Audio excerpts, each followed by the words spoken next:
Local experts say the use of artificial intelligence is on the rise, especially on social media and during breaking news like the assassination attempt on former President Trump. So how do you know if what you're consuming is legitimate? KATV News Watch 7's Maddie Augustine gets the facts. Maddie?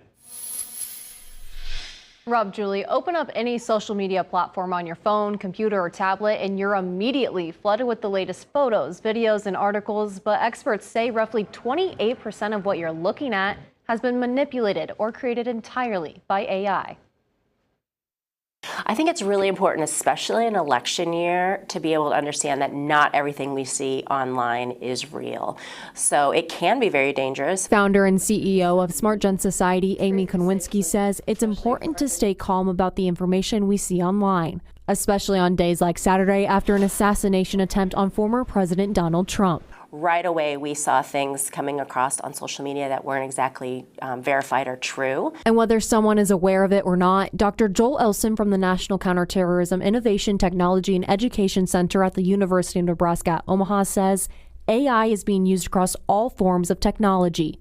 And while it has its benefits, AI can be used to further someone's specific agenda. So we are definitely starting to see individuals and groups using AI tools to achieve societal harm.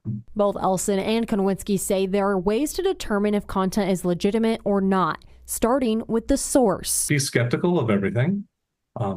Take some time to stop and think, where is this coming from? Most of the time, if it is a legitimate news source, it's going to be covered on 2 or 3 different platforms at once. Other clues might be small changes to a website's URL or headlines and articles written too perfectly.